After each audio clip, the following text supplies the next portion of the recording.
Brut-Noir, l'art brut autour des technologies est une exposition coproduite par les musées de Belfort et l'espace multimédia Conteneur à Bourgogne. L'idée de l'exposition est d'interroger la notion d'art brut autour des technologies, autour des écrans. Et pour cela, on a fait appel à deux commissaires d'exposition, Christian Berst et Antoine Capet et David Lemoine du collectif Brut Pop. Dans l'introduction qui est très importante, on peut voir à la fois des œuvres de Lionel Talpazan, ces gros ovnis, et des films de Jean Lefebvre. Donc on est à la fois dans un fantasme de la technologie par les dessins de Père Drizet ou de Lionel Talpazan, et dans une pratique de la technologie avec la machine de Jean Lefebvre et les films qu'il a réalisés pour cette machine qu'il avait construite de briques et de broc et qui était une sorte d'éloge à l'électricité. On découvre aussi des photographes qui sont dans la section marché aux puces. Un photographe tel que Zorro, donc c'est un anonyme, on l'appelle Zorro puisqu'il s'est photographié à côté d'une affiche de Zorro, ou d'autres photographes comme Albert Moser qui a passé son temps à faire des panoramas en argentique.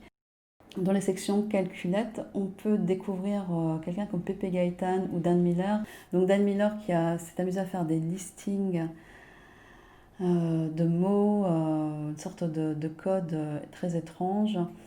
On peut découvrir aussi dans l'exposition à la section radioactivité d'étranges radiographies dessinées de M. Paulny qui sont mis en écho avec les compositions pour radiographie d'Eric Beneteau.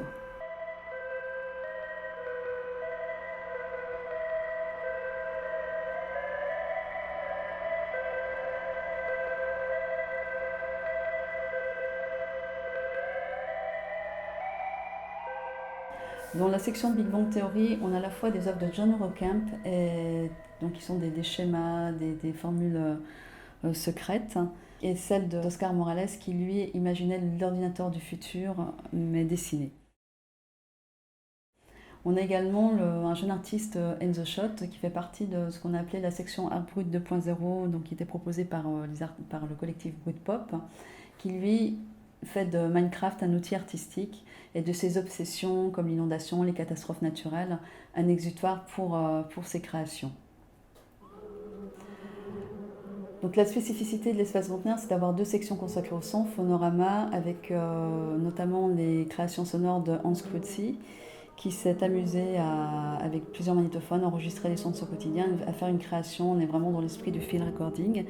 Et d'avoir aussi une salle consacrée aux créations sonores qui ont été révélées par les ateliers, que ce soit les ateliers organisés par les Brut Pop, par Vivian Grezzini, ou Franck de Cuenco et Julien Bancillon dans le cadre des ateliers à l'hôpital de jour d'Antony avec les Harris.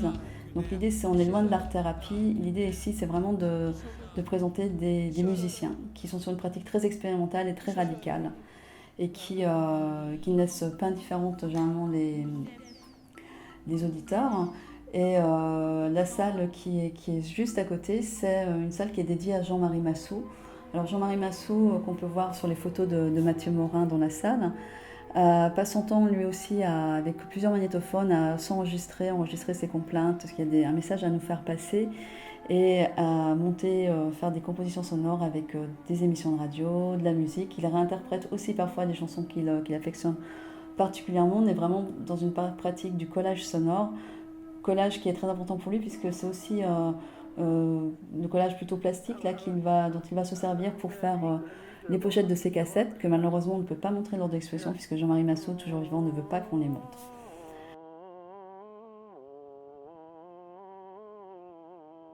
Don't say no, just say yeah. Never say never. Donc Tour 46, on va retrouver l'ensemble des artistes qui sont présentés à l'espace multimédia Gantner comme Eric Beneteau, mais avec de façon plus développée. Et on va découvrir vraiment les 6 moments de l'exposition. Donc l'introduction avec Talpazan et Jean-Pierre Drizet et Jean Lefebvre. Et la conclusion, qui n'est pas l'espace conteneur, avec un jeune artiste d'Art Brut 2.0, Khalidou Diaby, avec sa marque Moi Je Trie, qui décline sur différentes façons. Donc c'est quelque chose qu'il a fait avec Paint.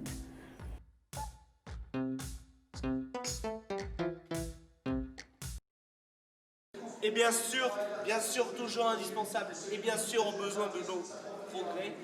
Et les résultats sont toujours formels. Et c'est comme ça que ça marche à tous les coups. Avec toutes ces photos qui ont été envoyées, à mon avis, il y en a plusieurs qui vont être sorties dès demain à la Pommeraye. Et comme ça, dès que j'arriverai à la Pommeraye mercredi, eh ben, ils vont les prendre. Comme ça, ils vont me dire, Johan est le plus bel artiste au monde. Merci beaucoup, madame. Merci à vous. Merci. Ah, oui. Également très présent à la Tour 46, le jeune artiste Enzo Schott, qu'on peut voir à l'écran, et qui lui passe son temps à faire des créations sur Minecraft. Donc ils sont présentés à la fois sous forme de vidéo à la Tour 46 comme à l'espace multimédia Gantner, mais aussi sous forme de tirages d'éléments qu'il a choisis dans ses créations sur Minecraft. Et notamment aussi une jeune artiste d'Art Brut 2.0, donc présentée par le collectif Britpop, Bean2Mint, qui fait tout un travail de collage, de montage pour photocopieur, qu'elle range dans des classeurs qui sont eux-mêmes rien n'est laissé au hasard. Et c'est une jeune artiste qui lors de l'exposition, s'amusait encore à faire des créations. C'est des cabayous. Des dessins, des photos, des...